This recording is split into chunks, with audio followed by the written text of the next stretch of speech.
The radio crackled with static as I cruised through the deserted streets of the industrial district. Midnight shifts were always eerie, but tonight felt off. The air was thick with mist, curling through the alleyways like something alive, and the hum of my patrol car's engine was the only sound. Dispatch buzzed in. Unit 8, we have a report of possible trespassing at the old Claymore warehouse. No backup available. You're the closest. Proceed with caution. I groaned inwardly. Claymore had been shut down for years, the kind of place that drew ghost hunters, urban explorers, and occasionally drifters. The thought of a dark, abandoned building on a foggy night wasn't thrilling, but duty called. I turned the car down the cracked, overgrown driveway and killed the engine. The building loomed ahead, a black monolith against the foggy sky. The windows were shattered, their jagged edges like teeth. The main door creaked open slightly, swaying in the wind, or so I thought. My flashlight flickered as I stepped out of the car. I tapped it against my palm, muttering, "Not now, damn it." Inside, the air was damp and reeked of mildew. My boots crunched on broken glass as I swept the flashlight across the cavernous space. Empty crates were stacked like forgotten monoliths, casting long shadows. And then I heard it. A faint sound, almost imperceptible. A wet, dragging noise, like someone pulling a sack of stones. I stopped, my heart pounding. "Police," I called out. My voice echoed, sharp and hollow. "If anyone's here, show yourself." The dragging stopped. For a long moment there was silence. Then, from somewhere deeper in the warehouse, a single light flickered on. Not a steady beam, but the weak, sputtering kind you'd find in horror movies. It illuminated a narrow corridor leading further into the building. "Hell no," I muttered under my breath. But something, a mix of curiosity, duty, and the unsettling feeling that I was being watched, pushed me forward. The corridor was lined with doors, each slightly ajar, each emanating a faint metallic smell. As I moved, the dragging sound resumed, louder now, coming from the end of the hall. My pulse quickened. "All right?" I called out, trying to sound more confident than I felt. "Last warning." I reached the end of the corridor, where a door stood fully closed, a rarity in this decrepit building. A faded maintenance sign hung askew on it. The dragging noise was unmistakable now, just beyond that door. Taking a deep breath, I placed my hand on the handle and pushed. The room beyond was lit by a single swinging bulb, revealing a horrific tableau. A dozen mannequins, life-sized, eerily realistic, were arranged in a semicircle. Some were missing limbs. Others had their faces disfigured, melted, or scarred, as if someone had taken a blowtorch to them. In the center of the room stood a figure, its back turned to me. At first glance, it looked like another mannequin. But then it moved, slowly, deliberately. It turned, and my stomach dropped. It was a man, or at least it had been. His face was pale and stretched unnaturally, like it didn't quite fit his skull. His eyes were pitch black, glossy, and unblinking. In his hands, he held what looked like a mannequin's arm, dragging it across the floor. "Police!" I shouted, raising my gun. "Get on the ground, now!" He tilted his head, as if considering my command. Then, without warning, he dropped the mannequin arm and lunged toward me with an inhuman speed. I fired twice, the gunshots deafening in the confined space. He didn't stop. I barely had time to react as he slammed into me, sending me sprawling. My flashlight skittered across the floor, casting wild shadows. Scrambling to my feet, I drew my baton, but he was gone, vanished into the shadows as if he'd never been there. My radio crackled. "Unit 8, status check?" My voice trembled as I replied, "Claymore Warehouse, suspect attacked, requesting immediate backup." The dragging sound began again, but this time it was all around me, echoing from every direction. The mannequins seemed closer now, their hollow eyes fixed on me. And then the lights went out. I stood frozen in the suffocating darkness, the sound of my breathing too loud in the silence. The dragging noise intensified, circling me, but my flashlight was gone, swallowed by the void. My hand fumbled for my radio. "Back up, now!" I barked, the tremor in my voice betraying me. The radio hissed and popped, then went dead. A faint light began to flicker again, not from my flashlight, but from somewhere deeper in the room.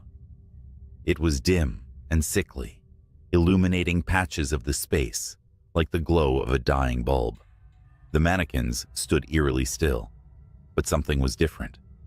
Their heads, every one of them, were now turned to face me. Their glassy eyes seemed alive, tracking my every move. The dragging stopped. Silence, thick and oppressive, fell over the room. Then from the darkness came a voice, low, guttural, and wrong. "You shouldn't have come." I spun, gripping my baton tightly, but saw nothing. "Show yourself," I yelled, my voice cracking. The voice chuckled, the sound bouncing off the walls. "You think you can leave?" A sudden sharp noise made me whip around. One of the mannequins had moved, or had it? Its arm was outstretched, pointing toward the far wall, where the faint light glowed. My instincts screamed at me to leave, but my legs betrayed me, inching toward the light. The glow revealed another door, slightly ajar. I hesitated, then pushed it open with the baton. The air inside was colder, biting against my face. The room was smaller, its walls covered in symbols I didn't recognize, spirals, eyes, and shapes that seemed to shift when I looked at them too long. In the center of the room was a large mirror, its surface clouded and rippling like water. My reflection was there, but wrong. My face distorted, my eyes sunken and blackened, like the figure I'd encountered. My reflection smiled, even as I stood paralyzed in horror. Behind me, in the mirror's reflection, the mannequins began to move.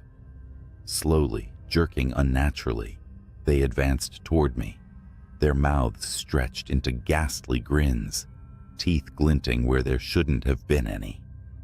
I spun around.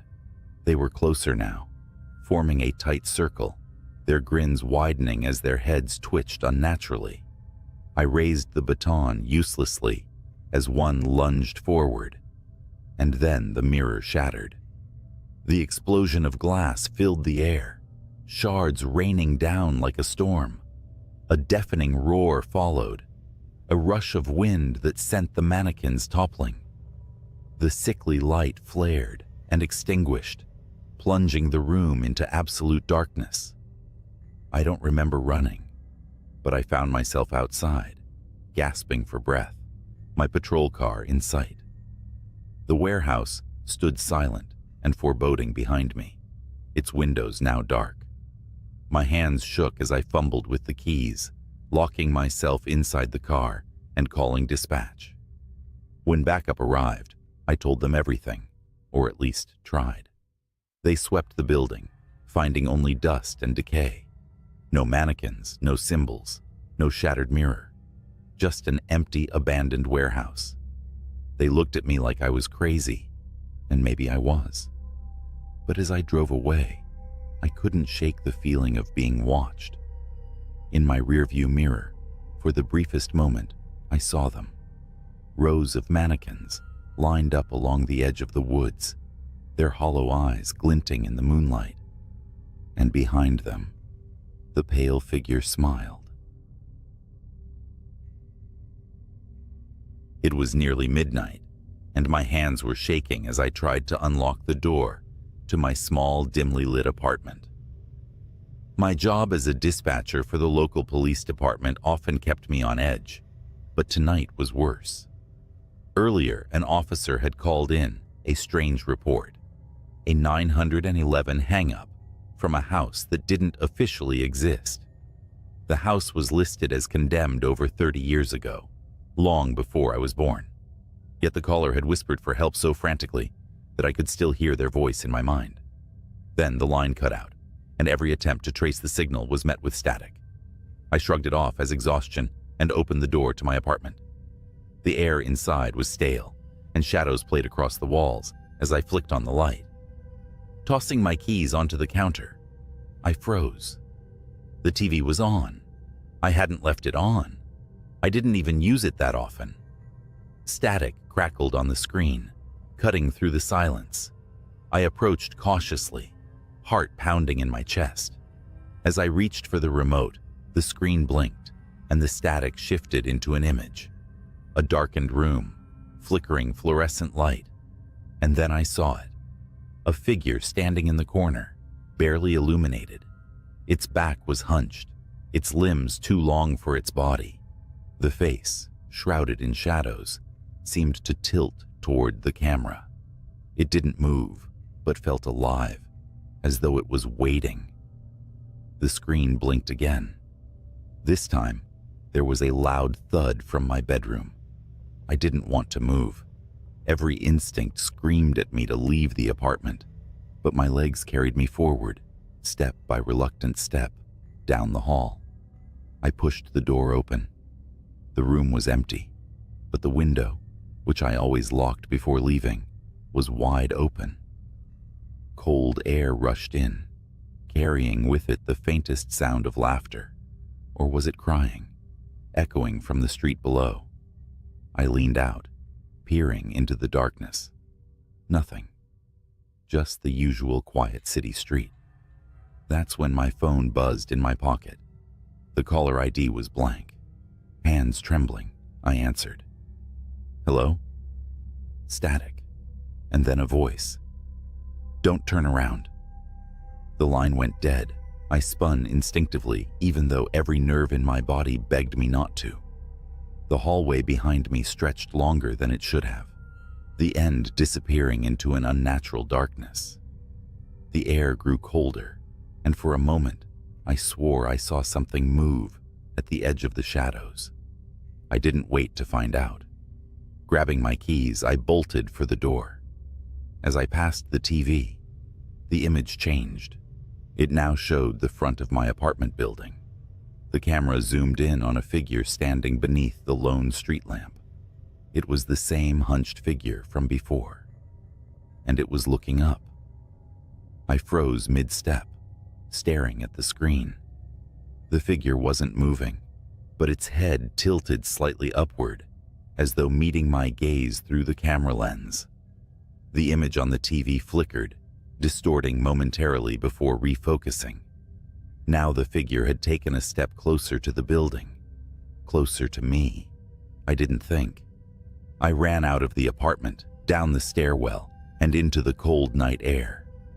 The street outside was empty, eerily silent for a city that usually hummed with distant sirens and late-night activity. The lone street lamp buzzed faintly, its light flickering. The figure was gone, or so I thought. From the corner of my eye, I saw movement in the shadows across the street, a flash of pale, impossibly long limbs. My instincts screamed at me to get in my car, but my car keys were still sitting on the counter inside my apartment. Think, I muttered to myself, backing away from the shadows. My breaths came out in short, visible puffs, the temperature around me unnaturally cold. Then the static returned, not from the TV, but from my phone. I pulled it out, and the screen was glowing dimly. No caller ID, just a single message. Look up. I hesitated. My neck felt stiff, as though something heavy was pressing down on me. Slowly, against every survival instinct I had, I raised my eyes. There it was. Perched on the edge of the building across the street, its silhouette stretched and distorted against the faint glow of the city lights. Its eyes, large empty voids, seemed to pull every ounce of heat and life from the air. It didn't move, yet the very sight of it made my knees weak. I stumbled back, my heel catching on the curb. The creature's head twitched, then its limbs elongated unnaturally, gripping the edges of the building. In a sickening, fluid motion, it began crawling down the wall, towards me. "Nope, nope, nope," I whispered, spinning on my heel and bolting down the street. My legs burned as I pushed myself to run faster, my breath hitching with each frantic step. I didn't dare look back. The sound of scraping concrete filled my ears, echoing off the buildings around me. I spotted the neon glow of a late-night diner ahead. Light, people, safety. I crashed through the door, gasping for air, startling the few patrons seated at the counter. The cook behind the grill raised an eyebrow. "You okay, buddy?" I couldn't speak. Instead, I staggered to the nearest booth, my eyes darting to the glass windows. Outside, the street was still empty. No sign of the creature. I started to convince myself I'd imagined the whole thing. The stress of the night, the weird 911 call, my overactive imagination. That's all it was. I pulled out my phone to call the police, just in case. That's when I saw it. The reflection in the diner window. It was sitting in the booth behind me, its head tilted at an unnatural angle, the hollow voids of its eyes locked onto mine. Its elongated fingers rested on the table, tapping slowly, rhythmically, as if counting down. 1, tap, 2, tap, 3. The lights in the diner flickered. Then everything went black. I don't remember much after that. Just the sound of my own screams echoing in the darkness. When I woke up, it was morning. I was lying in the middle of the street, the neon sign of the diner buzzing faintly above me. The police said they found no one inside. No cook, no patrons, nothing. Just the faint smell of static and burnt wires. And on my phone, a single new video. I haven't dared to open it. It was 2:37 a.m. when my phone buzzed on the nightstand. The ringtone was barely audible over the sound of rain hammering the windows. Calls at this hour usually meant trouble. Reluctantly, I picked up, expecting a frantic family member or a drunk friend needing a ride. Instead, the voice on the other end was calm, but urgent. "This is Officer Williams with the city's precinct. Am I speaking with your name?" A jolt of anxiety shot through me. I had never been in trouble with the law, but my heart raced like I'd just committed a crime. "Yes, this is me. Is something wrong?" I asked, gripping the phone tighter. "We need you to come down to the station," he said. "It's about your property." My property? That made no sense. I hadn't lost anything, and as far as I knew, my apartment was secure. Before I could probe further, the line clicked dead. I debated for a moment but decided to go. Rain soaked through my hoodie as I sprinted to my car, the streets eerily empty under the sodium yellow glow of the streetlights. When I arrived at the station, I found Officer Williams waiting for me. He was a broad-shouldered man with tired eyes and a uniform that looked like it had seen too many late-night shifts. Without a word, he gestured for me to follow him. The hallways were stark and cold, the fluorescent lights casting everything in a sterile glow. He led me into a small interrogation room where a grainy black and white photo was placed on the table.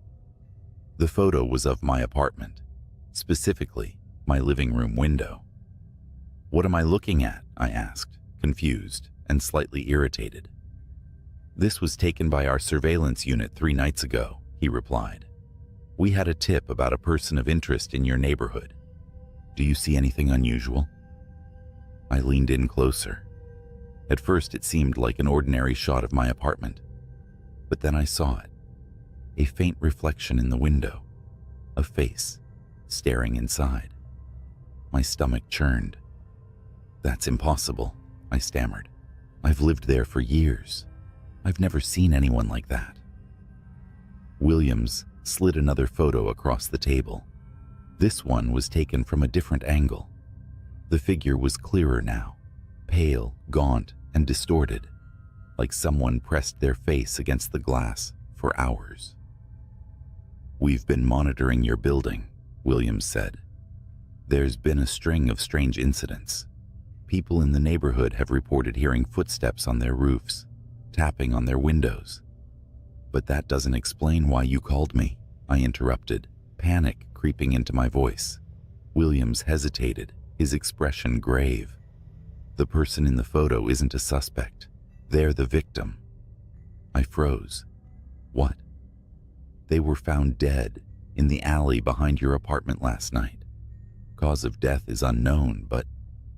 He trailed off, then slid a file toward me. Against my better judgment, I opened it. Inside were autopsy photos. The victim's face was the same one from the photo, but their features were warped, unnaturally elongated, as if something had stretched their skull.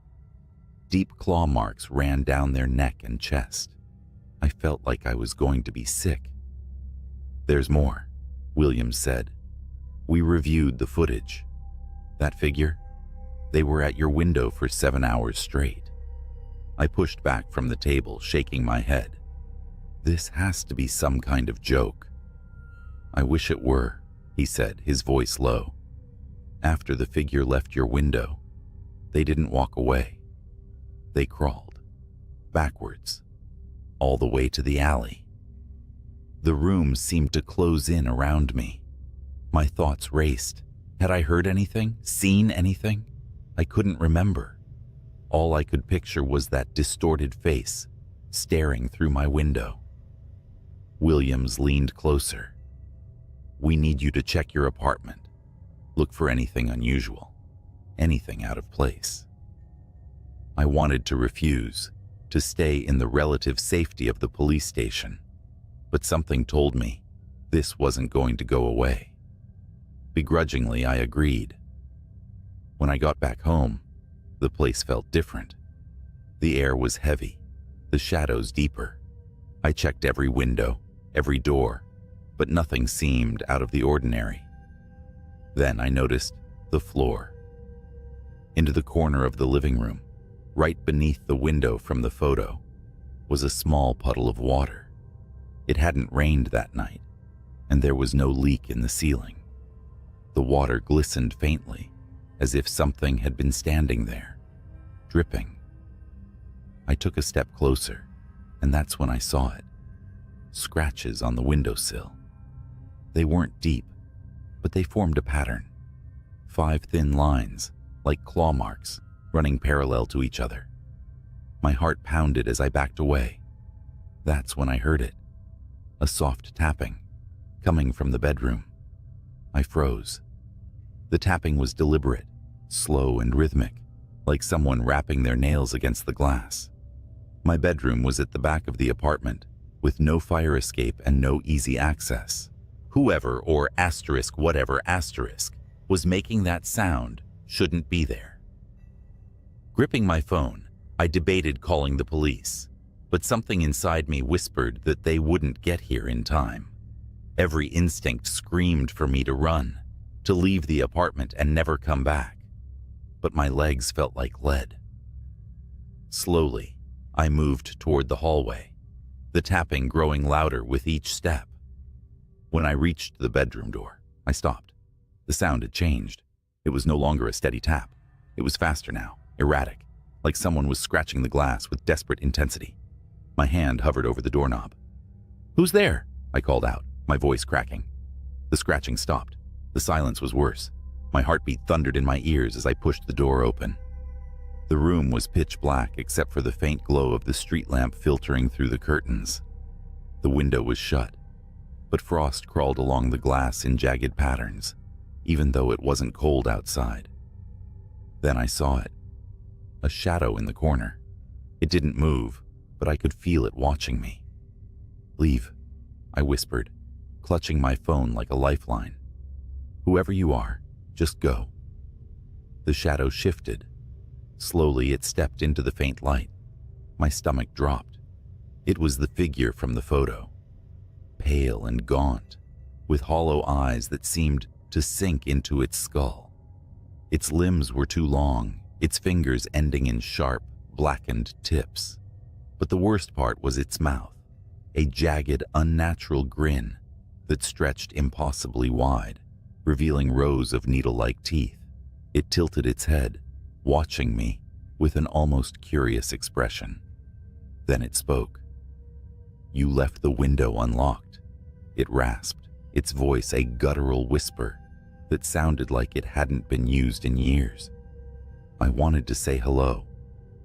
I stumbled backward, my phone slipping from my hand.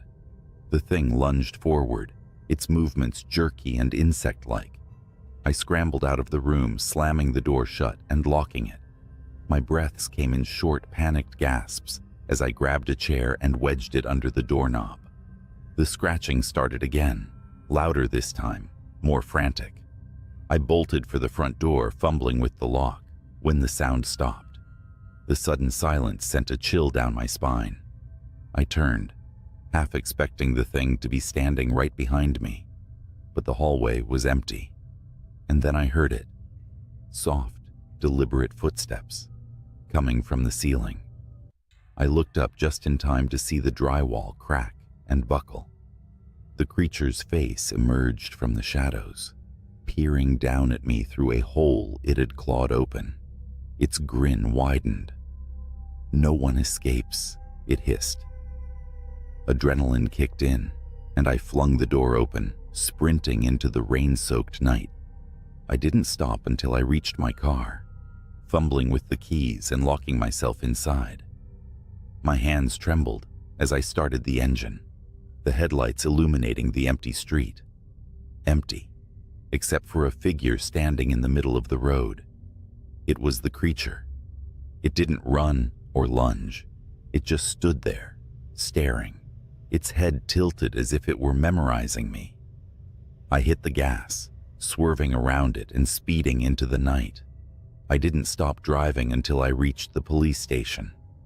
Officer Williams was waiting for me, his face pale and grim. Before I could explain, he held up a hand. "I know," he said, his voice barely above a whisper. "You're not the first." He handed me a file. Inside were more photos, more windows, more reflections, more faces twisted in terror. One photo was circled in red, dated just 2 nights ago. It showed a man's apartment window, and staring out from inside the glass was the same pale, grinning figure. The address was mine. "Whatever it is," Williams said, "it marks you, and once it does, it doesn't stop." I wanted to argue, to scream that it wasn't fair, but deep down I already knew he was right. Even as I sat in that bright, bustling police station, I felt it, watching, waiting, and I knew this was only the beginning. It started with a buzzing fluorescent light overhead, one of those that flicker in just the wrong rhythm to dig under your skin. I was midway through another night shift at the 24-hour gas station, just off Route 17. You know the kind, reeking of old coffee, shelves lined with stale chips, and the perpetual hum of the ice cream freezer. That night, a fog rolled in thicker than I'd ever seen, swallowing up the world outside. The highway was nothing but black asphalt disappearing into a wall of gray. I hated working these shifts alone, but we'd just lost our only other night clerk. Guess it was my turn to hold down the fort until corporate hired someone new. It wasn't long before the first weird thing happened. Around 1:30 a.m., I heard it. A faint tapping, like fingernails drumming against glass. It came from the front window. At first, I thought it was just some bug drawn to the neon open sign, but the sound was deliberate, methodical. Tap, tap, tap. I glanced up from the register, squinting through the fog-drenched pane. For a second, I thought I saw a shadow move. "Hello?" My voice cracked, embarrassing me even in my solitude. No answer. Steeling myself, I stepped out from behind the counter and moved closer to the glass. My breath fogged up the pane as I leaned in, searching for movement. Then, from the corner of my eye, I saw it. A hand. Pale, long fingers, almost skeletal, reached up and pressed against the outside of the glass. My heart leapt into my throat. I stumbled back, knocking over a rack of potato chips. The hand was gone. I fumbled for the phone, but of course, the damn landline had been out for days. Cell service out here? Forget it. Swallowing the lump in my throat, I convinced myself it was a prank. Some drunk weirdo messing around. But deep down, I knew better. I sat back behind the counter, trying to focus on restocking cigarettes and lottery tickets. For a while, it was quiet again, save for the buzz of that stupid light. Then the power flickered, plunging the store into a brief, suffocating darkness. When the light snapped back on, something wasn't right. One of the aisles, the one with the cheap candy, had been knocked over. Candy bars scattered across the floor. No way had that been like that before. I grabbed the flashlight we kept under the counter and stepped into the aisle. My palms were slick with sweat. "Is someone here?" I called out. My voice echoed against the empty shelves. No answer. Then, the freezer door slammed shut behind me. I whipped around, flashlight trembling in my hand. The freezer doors gleamed under the flickering light, their surfaces coated with condensation.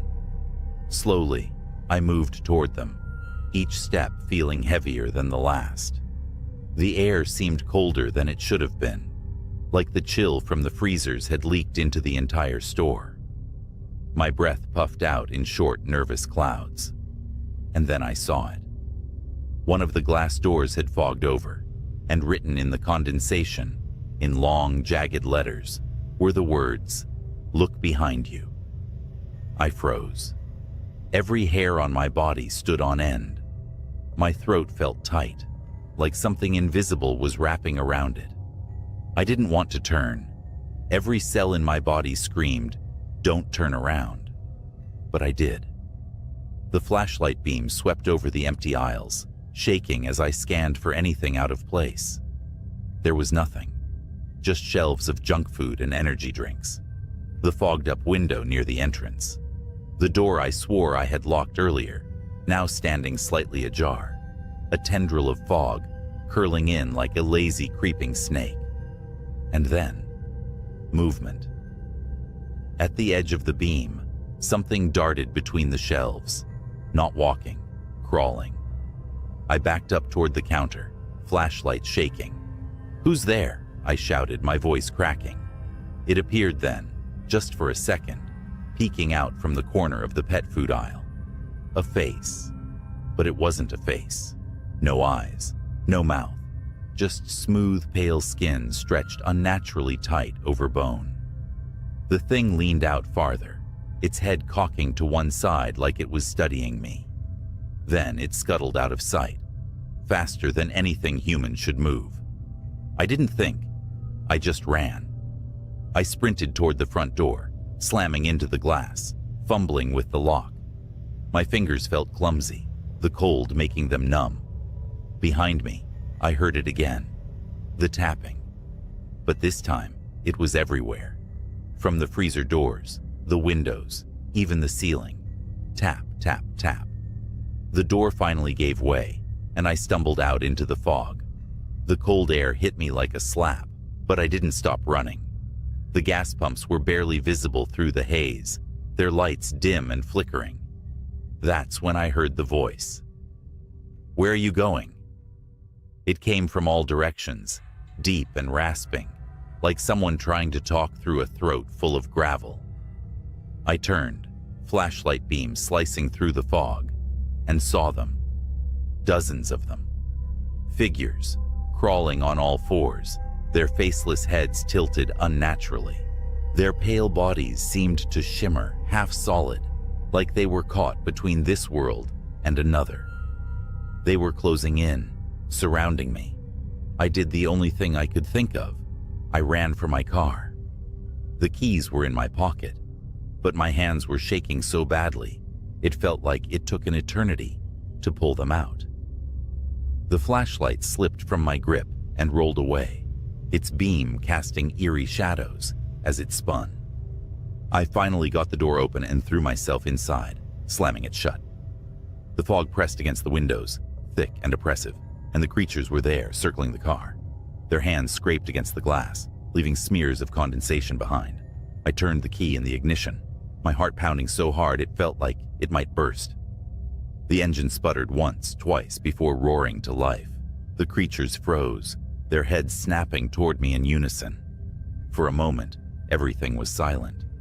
Then they screamed. It was a sound unlike anything I'd ever heard, high-pitched, guttural, like 1,000 voices crying out in agony. They lunged at the car, their hands slamming against the windows, their bodies writhing and twisting in impossible ways. I floored it. The tires squealed as I shot forward, the creatures scattering in the headlights. I didn't stop. I didn't look back. I drove through the fog, the empty highway stretching out before me like a lifeline.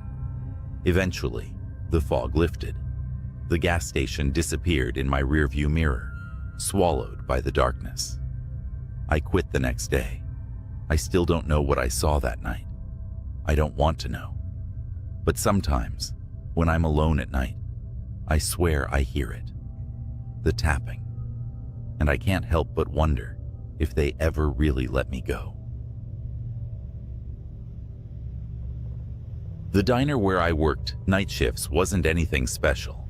Just a run-of-the-mill greasy spoon sitting off a desolate highway in the middle of nowhere.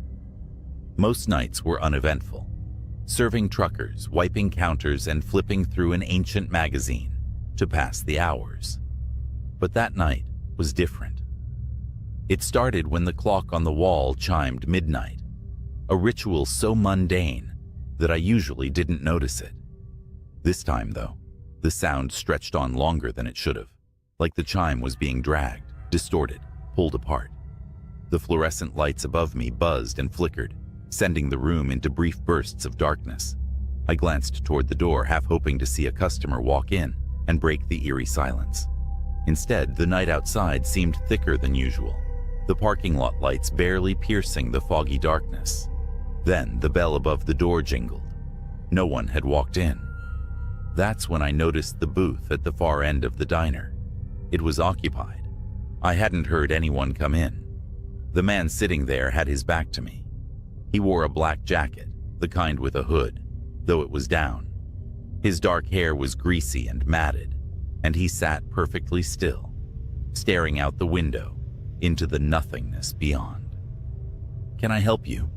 I asked, trying to keep my voice steady. He didn't turn around. Great. Another weirdo. I grabbed the coffee pot and walked over, the sound of my sneakers sticking to the linoleum, filling the oppressive silence. "Coffee?" He turned his head slightly, just enough for me to catch a glimpse of his face.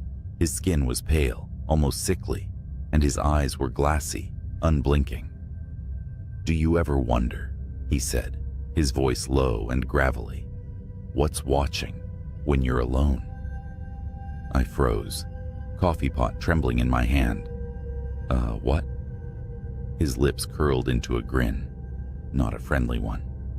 Before I could respond, the lights in the diner flickered again. The man's grin widened, and when the lights steadied, the booth was empty. My stomach dropped. The coffee pot slipped from my fingers, shattering on the floor. And then, I heard it. A faint tapping, rhythmic and deliberate, coming from the kitchen. I stood frozen, staring at the shards of glass and the growing puddle of coffee at my feet. The tapping continued, echoing from the kitchen in the back. Each sound felt deliberate, as if whatever was making it wanted me to know it was there. My mind raced through rational explanations. Maybe it was a raccoon that got in through the back door. Maybe it was just the pipes. Maybe I was imagining things. But none of those thoughts made my legs stop trembling. "Hello?" I called out, my voice barely above a whisper. No response. The diner was dead silent now, save for the faint hum of the refrigerator and that god-awful tapping. I knew I had to check. As much as I wanted to grab my keys and bolt for my car, my feet betrayed me.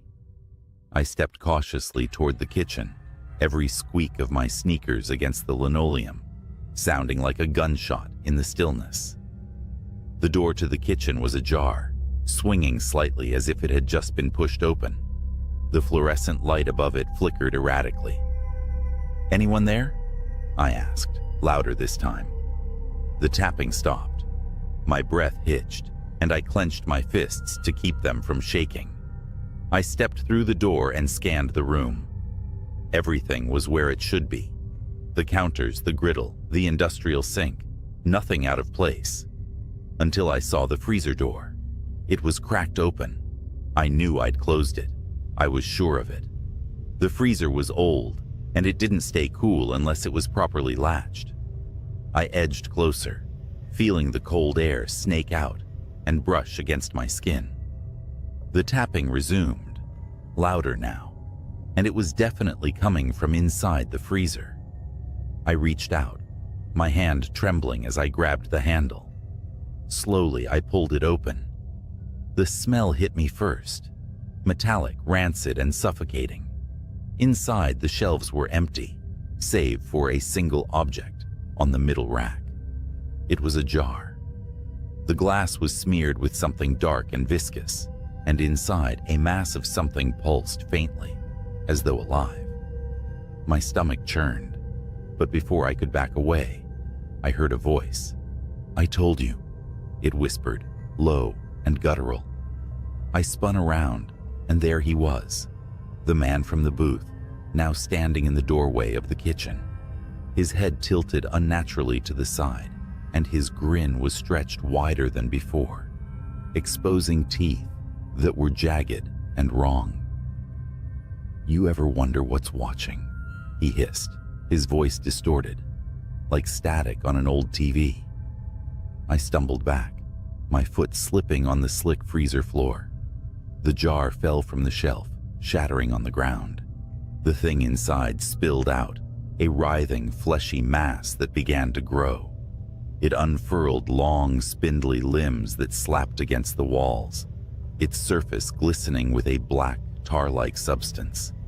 I scrambled to my feet, heart pounding, as the creature turned toward me, its eyeless face twisted and shifted, its mouth opening impossibly wide to reveal rows of jagged teeth. "Run," the man said, his voice almost gleeful. I didn't need to be told twice.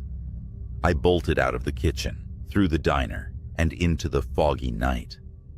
My car was the only thing I could think of, my sanctuary from whatever nightmare was unfolding behind me. As I reached the parking lot, I glanced back at the diner. The windows were dark, but I could see movement inside, shadows slithering across the walls, something too large to fit in that tiny kitchen. I jumped into my car, fumbled with the keys, and finally got the engine roaring. Tires screeching, I tore out of the lot, leaving the diner and its horrors behind. But as I sped down the empty highway, I caught a glimpse in my rearview mirror. The man was standing in the middle of the road, his grin still stretched wide, his hand raised in a slow, mocking wave. I didn't stop driving until the sun came up, and even then, I couldn't shake the feeling that I wasn't alone. I quit the diner the next day, but some nights, when the world is too quiet, I swear I can still hear the tapping. It started like any other night shift. The fluorescent lights in the back room of the gas station flickered with their usual irritating hum. I'd taken this job for the quiet. Somewhere I could collect my thoughts while dealing with the odd customer or two, mostly truckers and night owls. I'd been working there for 6 months without incident. That night, though, was different.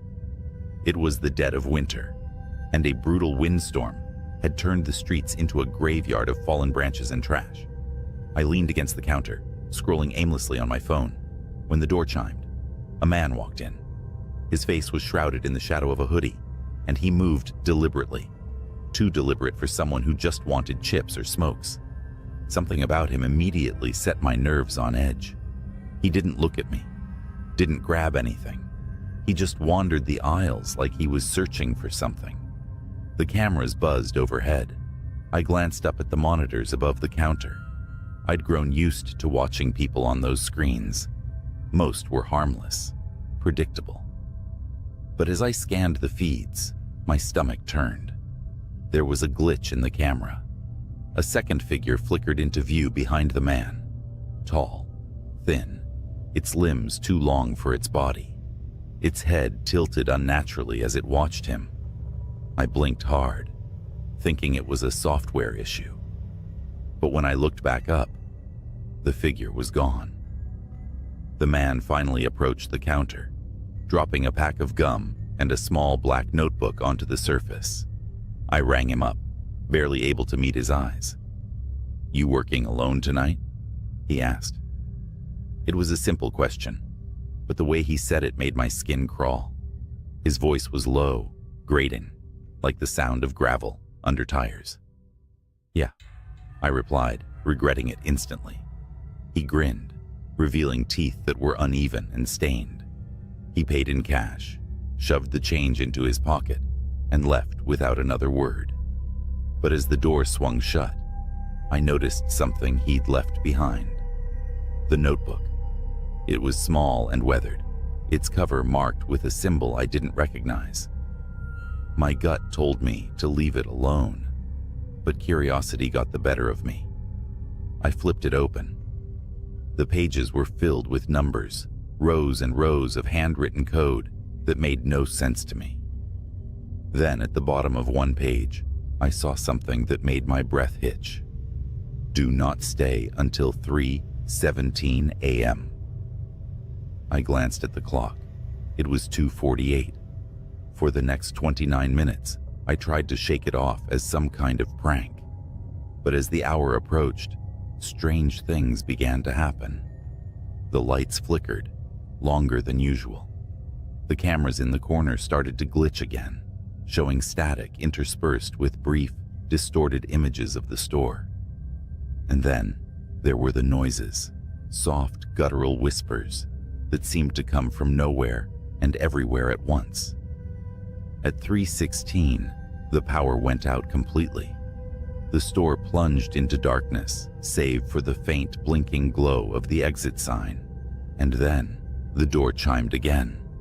The chime echoed unnaturally in the silent store. My stomach knotted as the air around me turned cold, like I'd stepped into a meat locker. I fumbled for my phone, using its flashlight to scan the darkness. The aisles stretched out like corridors to nowhere, and the shadows seemed to writhe at the edges of the beam. "Hello?" My voice sounded small, trembling. No answer. The chime came again. The door hadn't opened. It was still shut, but the sound repeated over and over, like someone was walking in and out, or something was toying with me. Then a sound from the back room, a dragging noise, heavy and wet, like a sack of meat being pulled across the floor. My body froze, my breathing shallow. The noise stopped, replaced by a faint clicking sound, like fingernails tapping glass. I slowly aimed my flashlight toward the office door. It creaked open, just a crack, revealing only darkness within. "Who's there?" I whispered, barely audible even to myself. A voice answered, low and distorted. "You should have left." I nearly dropped my phone. The voice came from everywhere, above me, behind me, inside me. I took a step back, my heel catching the edge of the counter. That's when I saw it on the cameras. The monitors, somehow still active despite the power outage, showed the store from every angle, and in every feed, it was there. The thing I'd seen earlier, flickering like a broken signal. It stood impossibly tall, its head brushing the ceiling. Its body was grotesquely elongated, with limbs that bent in ways no humans should. Its face was nothing but a void, darker than the surrounding shadows. It moved slowly down the aisle, its steps silent but deliberate, coming straight toward me. I spun around, shining my light. Nothing was there. Yet on the cameras, it was only feet away. My fight or flight instincts kicked in, and I bolted for the back door. The dragging sound started again, louder now, as if it were right behind me. I reached the door and shoved it open, stumbling into the freezing night air. The parking lot was empty, the wind howling through the trees. I didn't stop running until I reached my car. Fumbling with the keys, I started the engine and peeled out of the lot. The rear-view mirror taunted me. I couldn't bring myself to look at it, terrified of what I might see. When I finally got home, I locked every door and window and sat in my living room, shaking. My phone buzzed, breaking the silence. It was a text from an unknown number. "You forgot the notebook." My blood ran cold. I didn't respond, didn't sleep, didn't even move for the rest of the night. When morning came, I called my manager and quit. I never went back to that gas station. Weeks later, I saw a news report. A night shift worker at the same gas station had gone missing. The police found the store in disarray, the back room smeared with streaks of something unidentifiable. They never found the worker, or any evidence of who or what had been there. I've kept the story to myself all these years, but every now and then, when I'm alone at night, I hear it again. That chime. And I know it hasn't forgotten me. The evening air was thick with the smell of wet hay and the faint metallic tang of old tools. The wind carried a strange, almost melodic whistling sound that seemed to rise and fall, as if it was alive and moving just beyond the edge of the cornfield. That's where I was, alone on my grandfather's farm for the weekend. He'd left a list of chores, but I was mostly there to keep an eye on the livestock. Easy enough. It started with the chickens. Around midnight, I heard them squawking, not their usual restless chatter, but a frenzied, chaotic scream that shot me bolt upright in bed. Grabbing the flashlight by the door, I shoved my feet into my boots and headed out. The barnyard was quiet, except for the frantic rustling inside the coop. When I opened the door, my stomach twisted. Something had ripped through the chicken wire, leaving a gaping hole. Feathers floated in the air like soft snow, and the floor was littered with streaks of blood. There were no tracks outside, just the hole and the silence. Too much silence. Even the frogs in the pond weren't croaking. I convinced myself it was a fox or maybe a coyote, but deep down, I knew it wasn't. By 2 a.m., the rain started, a steady, cold drizzle. I was lying in bed, staring at the wooden beams above me, when the faint sound of movement reached my ears. It wasn't coming from the house, but from somewhere outside. It was a low, dragging sound, punctuated by wet thuds, as if something heavy was being pulled through the mud. I hesitated for too long before grabbing the shotgun from the rack. As I stepped outside, the rain soaked me instantly, plastering my shirt to my skin. The sound was louder now. It was coming from the silo. The old wooden structure loomed ahead, its weathered planks dark against the stormy sky. I told myself it was the wind, or maybe the rain, knocking loose a tarp. But as I approached, the dragging sound stopped. I swung the flashlight beam towards the base of the silo. That's when I saw it. A figure was hunched over the pile of spilled corn, its arms long and bony, the skin stretched tight over sharp joints. Its back was to me, but its movements were jerky and wrong, like a puppet with tangled strings. I froze, the beam of light shaking as my hands trembled. Whatever it was, it turned its head slowly, unnaturally far, until its face was visible in profile. Its eyes were hollow, its mouth impossibly wide, filled with rows of teeth that looked more like shards of broken glass. It grinned, a thin, split-lipped smile, that made my knees buckle. And then it stood. It was tall. Too tall. It had to duck as it turned fully towards me. In its clawed hand, it held a chicken, what was left of one. It dropped the carcass, and the wet thud echoed in the silence. The thing started towards me, its movements fluid now, almost hypnotic. I ran. The mud sucked at my boots as I sprinted back to the house. I didn't dare look back, not even when I heard the wet slapping of its footsteps gaining on me. By the time I reached the door, I was screaming. I slammed it shut, bolting the lock and shoving the kitchen table against it for good measure. The footsteps stopped just outside.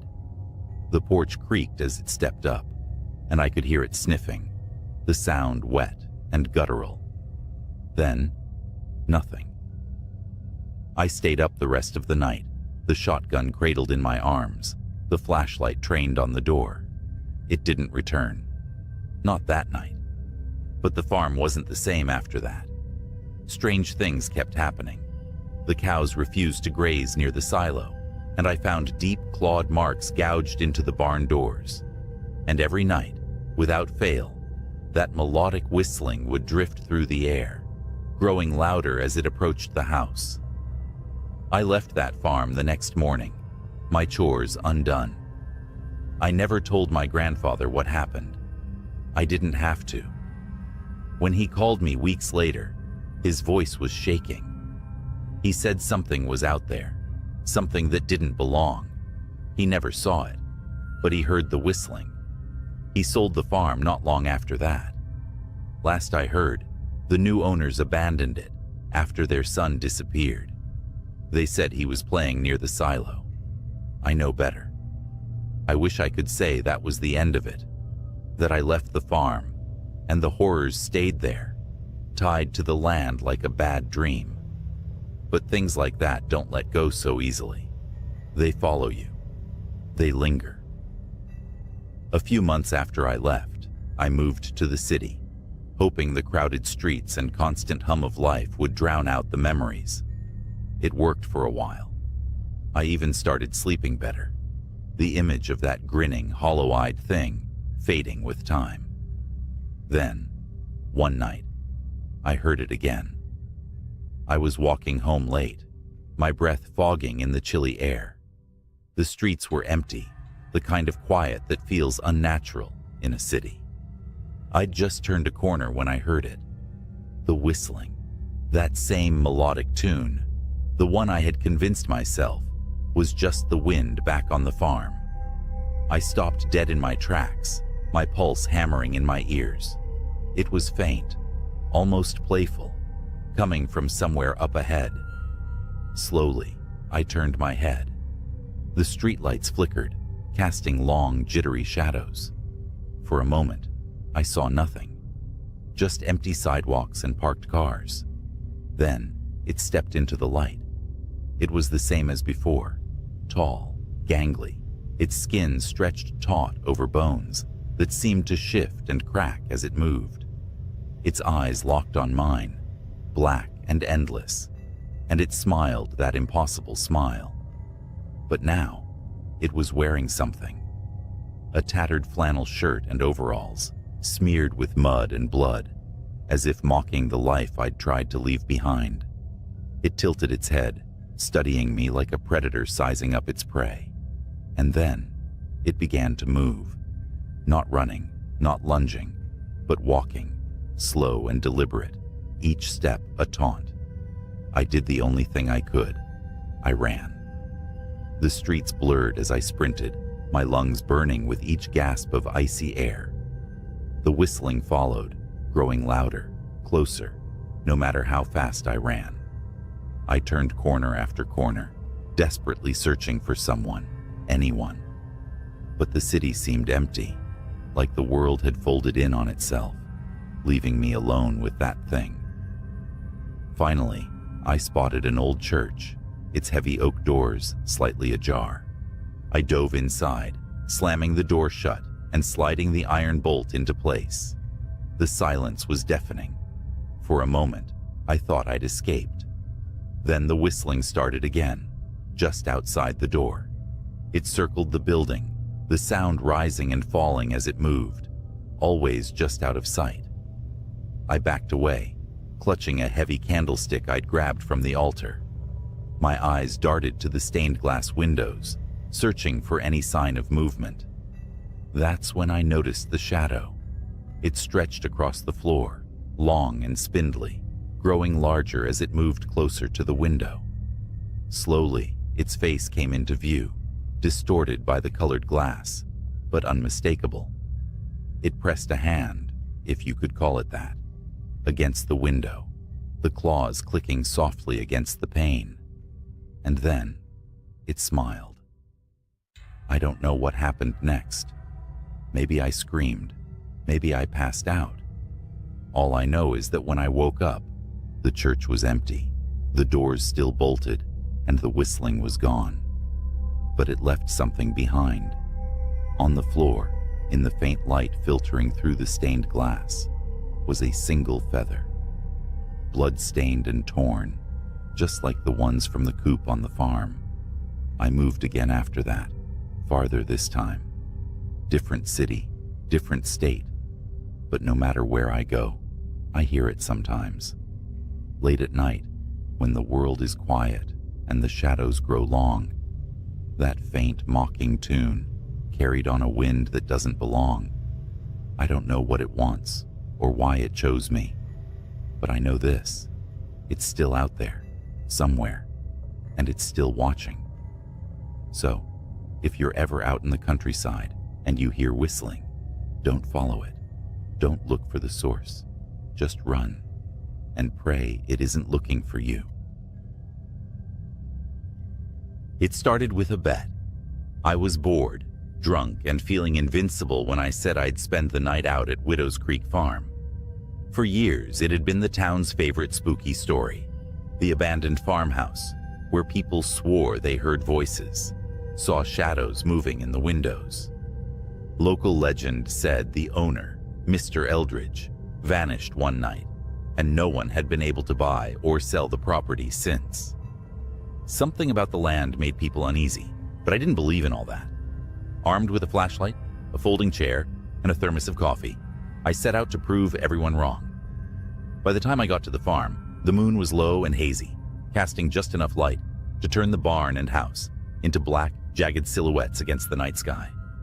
I parked the truck at the edge of the property and made my way to the porch.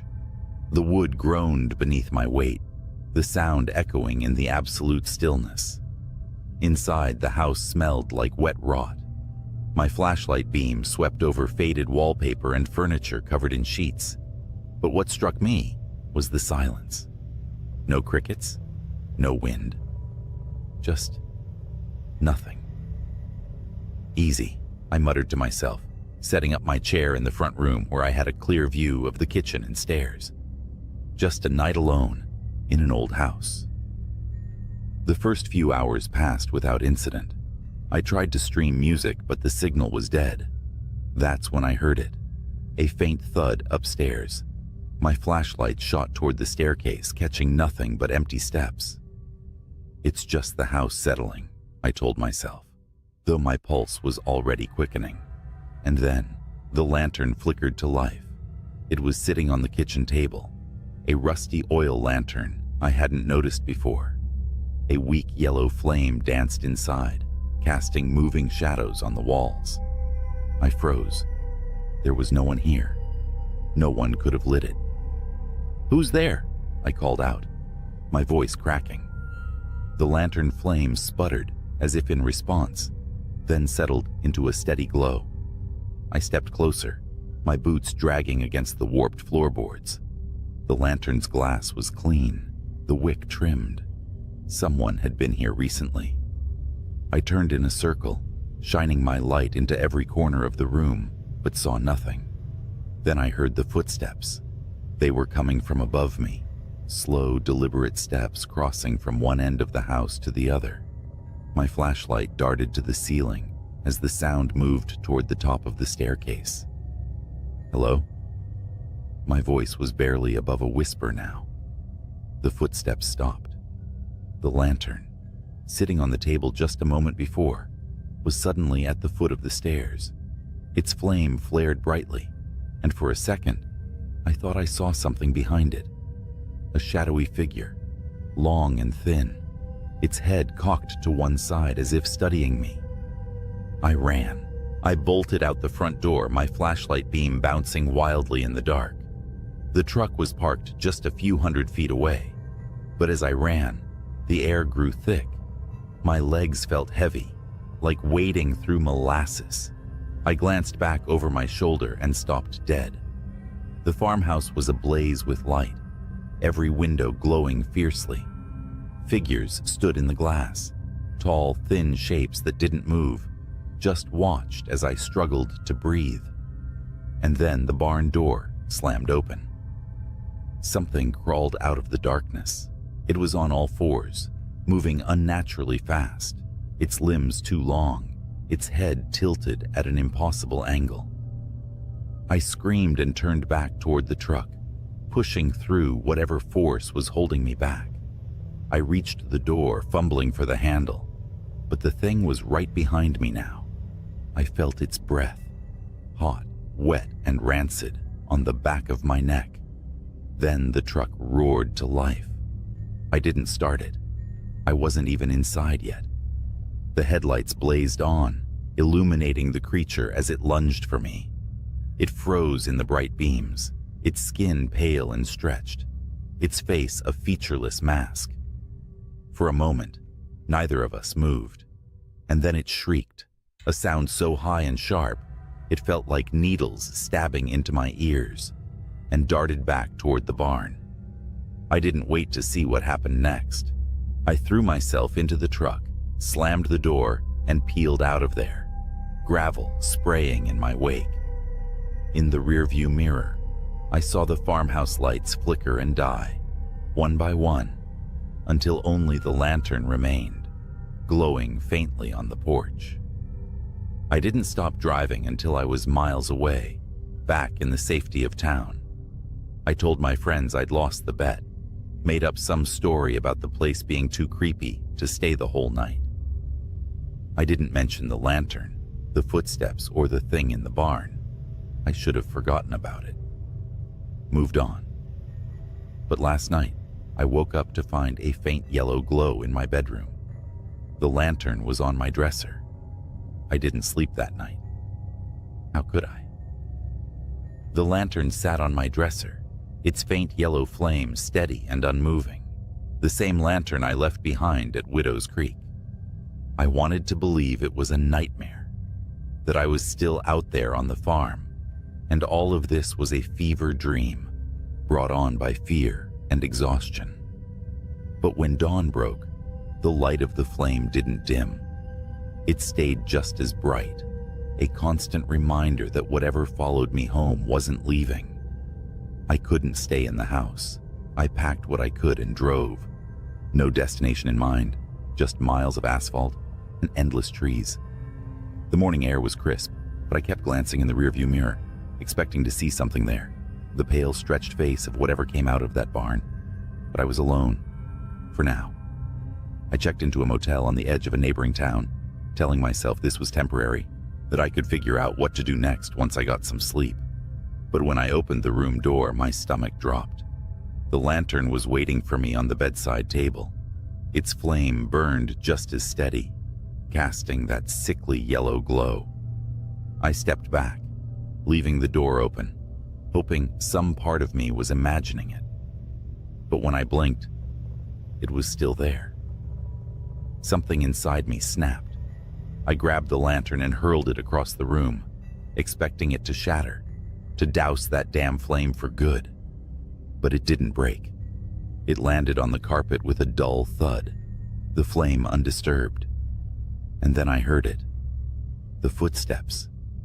They came from above me, faint and deliberate, just like they had in the farmhouse. My heart hammered as the sound moved across the ceiling, stopping directly above where I stood. A shadow fell over the bed. It stretched impossibly tall, the head cocked at that same unnatural angle. It wasn't cast by me. It was waiting. I fled the motel. There was no plan now, just an overwhelming need to keep moving. I drove for hours, the highway blurring into a gray monotony. The lantern didn't appear in the car, and for a fleeting moment, I thought maybe I'd left it behind. Maybe it was over. Then the radio crackled to life. At first it was static, but slowly I started to hear a voice, a low, garbled whisper, almost like it was trying to speak, but couldn't quite form words. I turned the radio off, but the whispering didn't stop. It was coming from the air vents now, from the faint hum of the engine. Widow? Waiting? My grip tightened on the wheel, knuckles white as bone. The voice was clearer now, repeating those same words over and over. Widow, waiting, widow, waiting. It was nearly sunset when the truck broke down. The engine sputtered and died, leaving me stranded on a stretch of empty road. I sat there for a long time, gripping the steering wheel like it was the only thing tethering me to reality. When I finally got out, the landscape around me was unfamiliar. Flat fields stretched out on either side of the road, broken only by the silhouette of a barn in the distance. My blood ran cold. It was Widow's Creek. The truck wouldn't start. My phone had no signal. I was trapped, and I knew I wasn't alone. The lantern was on the hood of the truck now, its light flickering weakly in the dusk. The footsteps started again. They were closer this time, moving with purpose, circling the truck. I couldn't see anything, but I felt it. A presence, heavy and oppressive, like the air itself was pressing down on me. My flashlight barely cut through the growing darkness, but I swept it in frantic arcs, trying to find the source of the sound. That's when I saw them. Figures emerging from the fields, their movements slow and jerky. They were tall and thin, their bodies stretched unnaturally, their faces blank slates of pale skin. Dozens of them all converging on the truck. I grabbed the lantern off the hood without thinking, clutching it like it might somehow protect me. The figures stopped, their heads tilting in unison toward the light. The flame flared brighter, and for a moment, they hesitated. "Leave!" I screamed, holding the lantern high. The figures shrank back, their forms dissolving into the shadows. But the moment didn't last. The flame sputtered, growing dimmer, and they began to move again. Faster this time, closing the distance with unnatural speed. I don't remember how I made it back to the farmhouse, only that I did. The lantern led me, its glow flickering through the dark, guiding me past the barn and into the house. The door slammed shut behind me, and I locked it, though I knew it wouldn't keep them out. The figures were at the windows now, their faces pressed against the glass. The lantern sat on the table where I'd first found it, its flame burning weakly. And then it spoke. "Burn it," the voice whispered, faint and hollow. "End it." I didn't hesitate. I grabbed the lantern and smashed it against the floor. The oil spilled out, catching fire immediately. The flames spread fast, consuming the room, the walls, everything. The figures at the windows screamed, their cries high and inhuman, and then they were gone. I ran. The farmhouse burned behind me, a towering inferno that lit up the night. By the time I reached the edge of the property, the house had collapsed in on itself, the flames dying down to embers. I don't know what I unleashed that night, or if I stopped it. The lantern was gone, but its light still haunts me. Sometimes when the nights are quiet and the air is still, I catch a faint yellow glow out of the corner of my eye, and I wonder if it's waiting for me to come back. The night started like any other, quiet, uneventful, with a slight chill in the air as the moon hung high over the sprawling farmland. I'd agreed to watch over my friend's farm while he and his wife took a rare weekend off. The place was massive, bordered by dense woods on one side and endless cornfields on the other. I was promised nothing more than a cozy guest room and some peace. Instead, I got something I'll never forget. By midnight, the house was silent. The livestock, a handful of cows and a stubborn old mule, were already settled in the barn. I'd finished my last round through the property, locked the doors, and double-checked the generator, since the area was notorious for power outages. All seemed fine. I was halfway into a second beer, flipping channels on an old TV in the living room, when I heard it. A sharp metallic asterisk, clank asterisk, like something striking the barn door. My first thought was, raccoons. They're bold out here. I grabbed a flashlight and headed outside. The yard stretched out into shadows, the barn standing 100 yards from the house, just beyond the motion-activated light's reach. As I stepped closer, the light snapped on. My stomach dropped. The barn door was wide open, swaying slightly in the breeze. Raccoons don't do that, I muttered to myself. The beam from my flashlight cut through the dark as I stepped inside. The barn smelled of hay and earth, familiar but strangely oppressive that night. The cows were agitated, shifting nervously in their pens, their eyes reflecting the light with unnatural brightness. The mule, usually indifferent to everything, let out a low, uneasy bray from the back corner. "Hello?" I called out, though I wasn't sure why.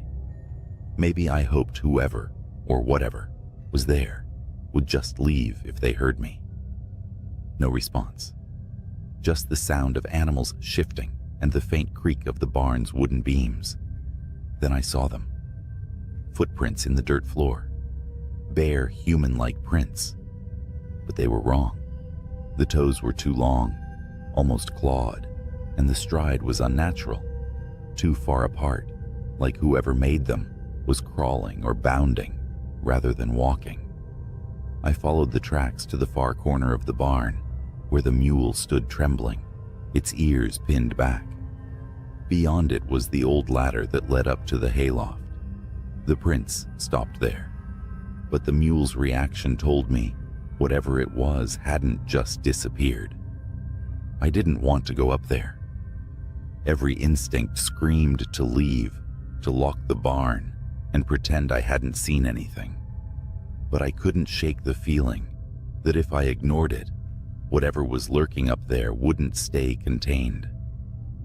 I climbed the ladder slowly, the wooden rungs creaking under my weight. My flashlight swept across the hayloft. It was empty at first glance, just piles of straw and old tools gathering dust.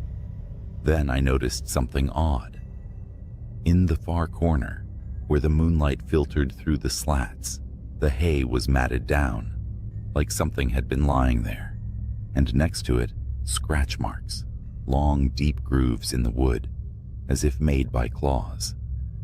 That's when I heard it, a faint clicking sound coming from above me. I froze, my breath catching in my throat.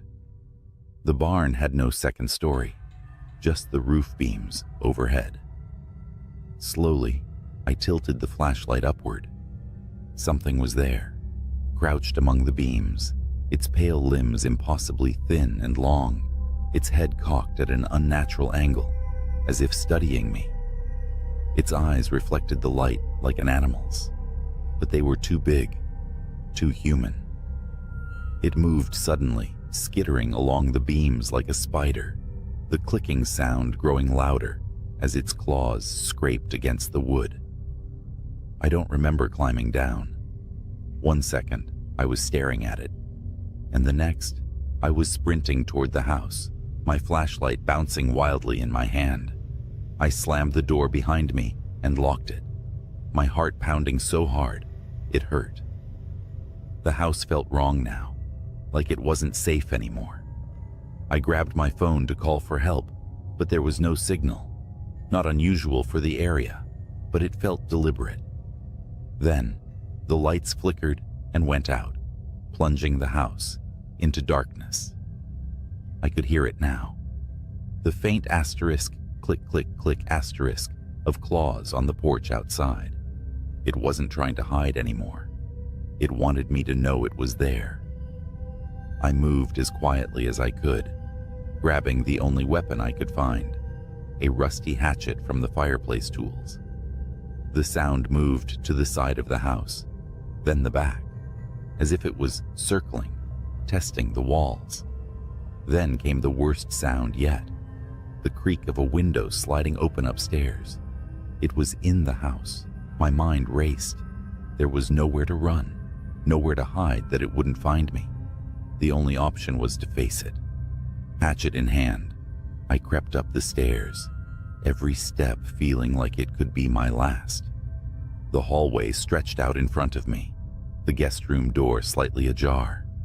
The faint moonlight spilling in showed the curtains fluttering. The window was wide open.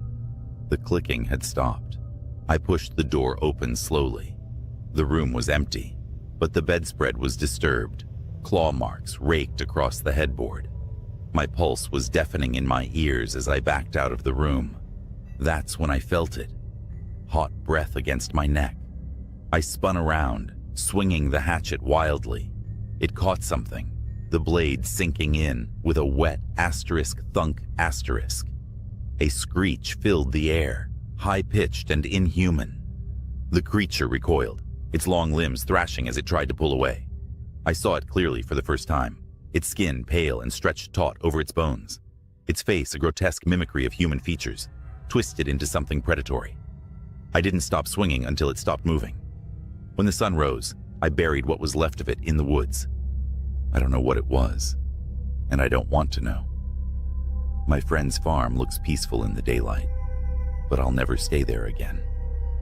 Some things aren't meant to be explained, and some places aren't meant to be guarded alone. A week after that night, I got a call from my friend. He thanked me for watching the farm and casually asked if I noticed anything strange while I was there. I hesitated, unsure of what to say. How could I explain what happened without sounding insane? Instead of answering directly, I asked why he'd asked. His tone shifted, less casual, more guarded. Well, he began, we've been having issues for a while. Strange sounds in the barn, missing animals. Thought maybe it was coyotes or feral dogs, but the footprints we've found don't match anything we know. The neighbors have seen things near the woods. Things? I asked, my voice tight. Yeah, like figures. Too tall, too thin, running on all fours. One of the neighbors swears it looked right at him. They won't come near the property now. He laughed nervously. Honestly, I figured it was just their imagination until we started losing livestock. I gripped the phone tighter, my pulse quickening. Why didn't you tell me this before I stayed there? There was a long pause. I didn't want to scare you off. Besides, we figured it was just animals. Nothing that'd bother a person, you know? I didn't respond. My thoughts were spiraling back to that night, to the thing in the barn, its impossible limbs, the way it moved, how it felt too smart, too aware. Hey, he added, we're putting the place up for sale. The wife and I decided it's not worth the stress.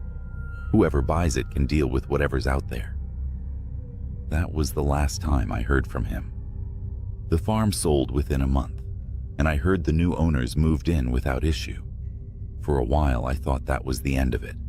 I tried to convince myself that whatever I'd faced that night was gone, that maybe I'd killed it. But deep down, I knew better. About 3 months later, I was back in the city, starting to feel normal again.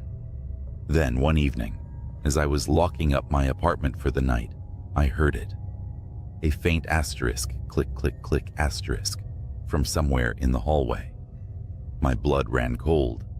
I stood frozen, staring at the peephole in my door, expecting to see something staring back. But when I finally worked up the courage to look, the hallway was empty. The sound stopped. But now, every night when it's quiet, I listen for it. Sometimes I think I hear it, just at the edge of perception. A soft, rhythmic asterisk, click, click, click asterisk, like claws on wood, like it's waiting for me. And I know one thing for sure, whatever it is, it doesn't stay on the farm. You'd think that driving an 18-wheeler through endless highways at night would make you immune to fear. I mean, I've seen it all.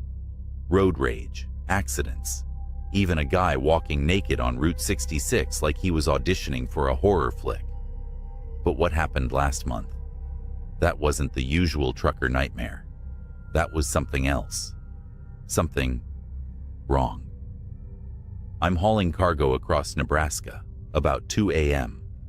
The road is a strip of black slicing through miles of flat nothingness. It's quiet except for the steady hum of the rig's engine, the kind of quiet that lets your thoughts wander to dark places. Then, my CB radio crackled to life. "Breaker 19, you out there?" The voice was low, shaky. I hesitated. Usually it's other truckers chatting about routes, weather, or just swapping jokes to kill the boredom. But something in his voice had me grabbing the mic. "Yeah, this is Long Haul. What's up?" Static hissed for a moment before his reply came through.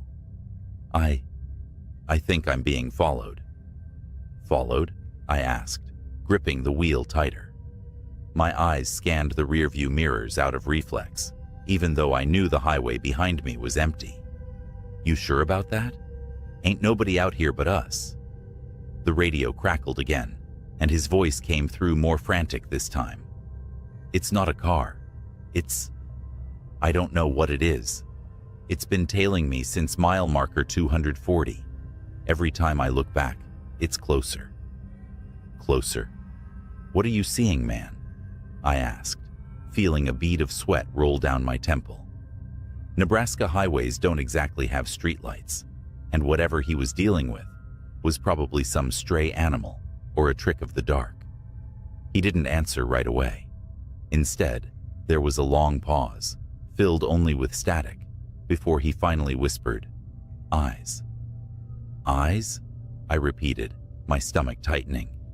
"Yeah," he said, his voice trembling. "Like headlights, but wrong. Too low to the ground, and they flicker, like they're blinking. I swear to God, man, it's watching me." I glanced at my GPS. Mile marker 240 was about 10 miles behind me. Whatever was happening to this guy, it wasn't far off. "All right, buddy, stay calm. Where are you now?" "Just past mile marker 250. It's still back there, but it's closer. I can feel it." His voice cracked, and for the first time, I heard real terror in his words. This wasn't just highway paranoia. He truly believed something was after him. "Listen," I said, trying to keep my voice steady. "There's a rest stop at 255. Bright lights, other truckers. Head there, and I'll meet you." "No," he snapped, almost yelling. "It won't let me stop. Every time I slow down, it gets closer. I can hear it, like claws scraping the pavement." My blood ran cold. I turned on my high beams, as if that would somehow protect me. "What's your rig?" I asked. "I'll look for you on the road." "Freightliner Cascadia. White cab, red trailer," he muttered. "But I don't think you'll make it in time." Then the radio went dead. I grabbed the mic again. "Breaker 19, you there? Talk to me." Static hissed in response. My heart pounded as I pushed the accelerator, the engine growling as the truck surged forward. I was determined to catch up to him, or at least see what the hell was going on. At mile marker 252, I spotted him. A white Freightliner with a red trailer barreled down the highway ahead of me, swerving erratically. His brake lights flickered, as though he was trying to stop, but couldn't. Then I saw them. Eyes. two faint yellowish glows, low to the ground, darting in and out of the darkness behind his trailer. They weren't headlights. They were alive. "Jesus Christ," I whispered, my palms slick against the steering wheel. The glowing orbs moved like they were studying him, stalking him. Then, they shifted focus. To me. I felt my chest tighten as the eyes blinked, slowly, deliberately, and locked onto my truck. Suddenly, the Freightliner veered off the road, its horn blaring in a panicked howl. It disappeared into the cornfields, leaving me alone with whatever had been chasing it. The glowing eyes began to speed up, closing the distance between us. I floored it. My rig groaned under the strain, the speedometer climbing past limits I knew weren't safe for a truck this size. But the eyes kept up, growing brighter, hungrier. The road ahead blurred as adrenaline coursed through me. Then I heard it, a scraping like metal on asphalt. It wasn't coming from my rig. It was coming from underneath it. My radio came back to life with an ear-splitting burst of static. A voice came through, distorted and guttural, nothing like the man I'd been speaking to earlier. "You can't outrun it." The sound of claws raked across my trailer, and I felt the whole truck shudder. I gritted my teeth, swerving wildly to shake whatever was beneath me. The weight shifted, and I nearly lost control, the trailer fishtailing dangerously close to the edge of the road. Up ahead, the rest stop appeared like a beacon of hope, its floodlights cutting through the darkness. I didn't slow down. I couldn't. The eyes vanished just as I burst into the parking lot, skidding to a halt amid a few other rigs. My hands trembled as I killed the engine and jumped out of the cab. Nothing. No glowing eyes. No claws. Just the hum of fluorescent lights and the distant chirp of crickets. Other truckers looked at me like I was crazy as I inspected the underside of my truck. Deep gouges ran along the metal, like something with claws had been clinging to it. My legs felt like jelly as I slumped against the side of the cab, breathing hard. "Hey, you all right?" one of the truckers asked, stepping closer. I opened my mouth to speak, but froze when I saw it. Out in the distance, just beyond the edge of the floodlights, two faint yellow eyes blinked. Then they disappeared into the darkness. I quit long hauls the next day. Let me tell you something. Long-haul trucking is not for the faint of heart, not just because of the endless miles or the isolation, but because of the things you see at night. I've been on the road for over 15 years, driving through every back road, highway, and nowhere town you can imagine. Nothing shakes me easily, but one night, one stretch of black asphalt made me question everything. It was a clear autumn night when I picked up a late delivery from a warehouse in Kentucky, heading west to Missouri. The load wasn't anything out of the ordinary, crates of furniture, some tools, but the route took me through a patch of the Appalachians that's more shadows than road after dark. Truckers call it the Devil's Backbone. Why? Because people and vehicles disappear there. But nobody ever really talks about it. We just drive. As I crossed into the mountains, the CB radio crackled. A gruff voice, another trucker said, "Breaker 19, anyone rolling through Backbone tonight, might want to steer clear." Silence. I should have turned around then, but I didn't. Superstitions, I muttered to myself. Besides, I had a deadline to meet. An hour later, the road narrowed. The moonlight barely penetrated the thick trees overhead. My headlights fought against the ink-like darkness. The forest leaned too close, like it was watching. Then it happened. Out of nowhere, a shape darted into the road. I slammed on the brakes, my trailer screeching and groaning behind me. The truck stopped inches from what looked like a deer? No, not a deer. It was too tall, too thin. The thing turned its head toward me, and I swear its face wasn't right. Black eyes, like a doll's eyes, and its mouth, jagged like it had too many teeth. It tilted its head almost curiously before lurching away into the woods.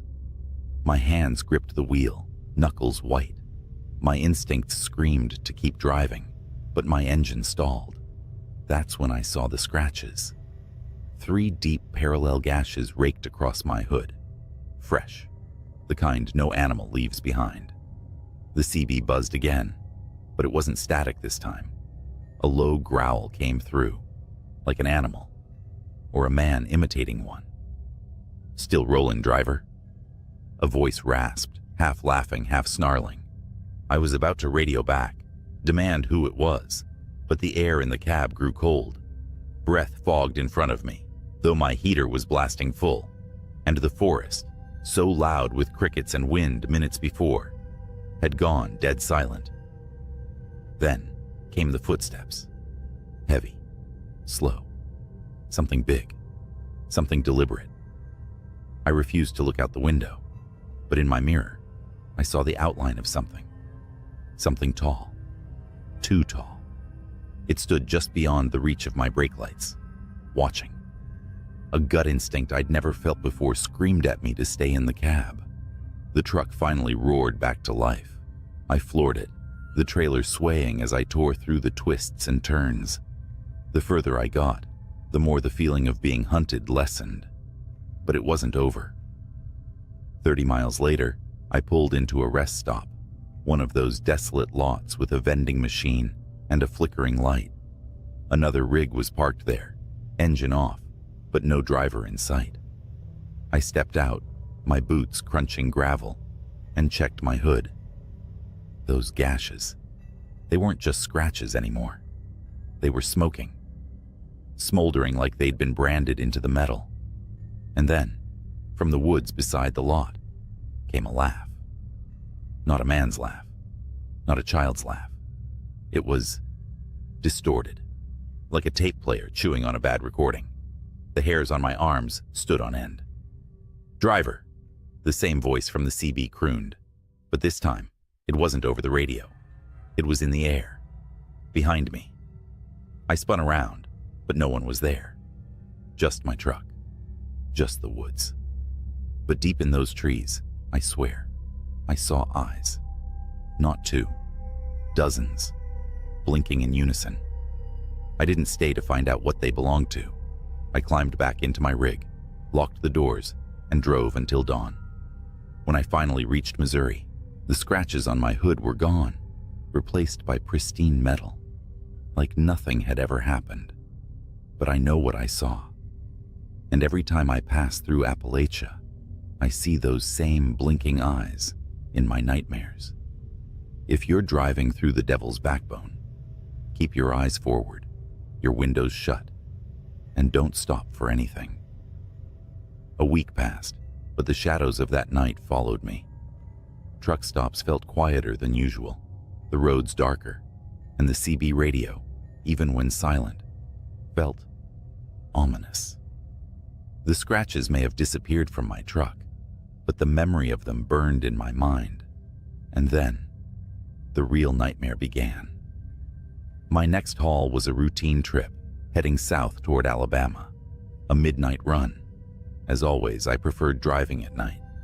Less traffic, more peace. But peace was the last thing I found. It started with my GPS going haywire. One moment it showed a straight route. The next, my truck icon spun wildly, as if I'd veered off-road. I checked my map, recalibrated, and pushed on. That's when I noticed something. The mile markers weren't right. Each marker was different. One read 142, then the next said 666. I laughed it off, thinking I was seeing things. But the markers grew stranger. End, turn back, and one that simply read run. The rational part of me fought to dismiss it, a prank, bad lighting, or exhaustion. But deep down, I knew better. And then I saw the rig. It was pulled over on the shoulder, headlights blazing. The truck looked abandoned, door swinging gently in the breeze. I slowed, radioing out of habit. Breaker 19, you need a hand, driver? Static. The closer I got, the more I noticed something wasn't right. The rig's cab was empty, but the trailer doors hung open, swaying like something or someone had forced them apart. What stopped me cold was the graffiti scrawled across the trailer in thick black letters. Nothing leaves. I slammed the accelerator. My rig roared forward, the abandoned truck disappearing in my mirror. About 10 minutes later, my CB crackled. You left something behind, driver. A voice whispered, raspy and wet, like someone speaking underwater. Who is this? I snapped, my voice shaking. Silence. Then another sound, a scraping, like nails on metal. My stomach dropped as I realized it wasn't coming from the CB. It was coming from the trailer.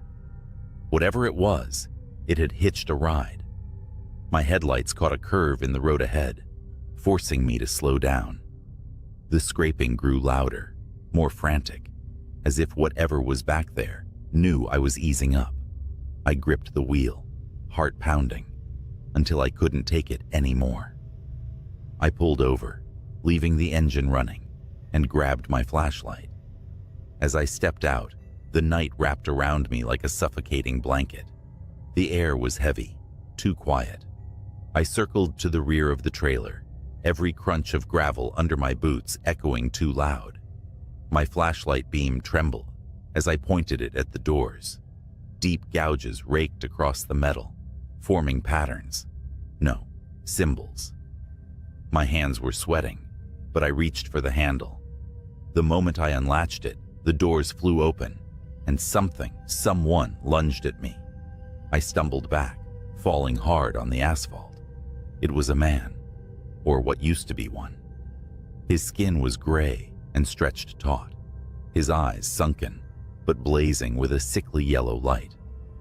His mouth twisted into an inhuman grin as he crawled toward me on all fours, faster than any human should. I scrambled back, yelling, "Stay the hell away!" But he didn't stop.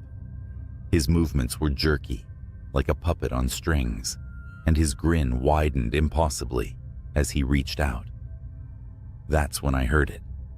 The sound of tires screeching, a horn blaring, and then the crunch of impact. Another truck coming around the bend had plowed into the figure, throwing it into the ditch. I staggered to my feet, breathing hard, as the driver of the other rig jumped out. "You okay?" he asked, looking me over. I pointed to the ditch, but when we checked, the thing was gone. Only a smear of dark, oily blood remained. We didn't talk much after that. The other driver offered to follow me to the nearest truck stop, and I didn't argue. The rest of the drive was uneventful, but the entire time, I felt those eyes on me, watching, waiting. When I reached the stop, I parked, climbed into the sleeper, and locked every door. I didn't sleep. I couldn't. Somewhere out there, in the vast darkness, that thing was still lurking. I never drove through the Devil's Backbone again, and I'll never forget the lesson I learned that night. Some roads aren't meant to be traveled. I glanced at the dashboard clock. 2:43 a.m. The highway was dead, a straight ribbon of asphalt vanishing into the darkness. My CB radio crackled faintly with static, the voices of distant truckers trading stories to stay awake. I adjusted my cap and yawned, the hum of my 18-wheeler lulling me into a dangerous sense of calm. Then, out of nowhere, a voice broke through the static. "Eastbound on I-70. Anyone else seeing this?" The voice was shaky, breathless, like someone who just ran a marathon. I grabbed the mic.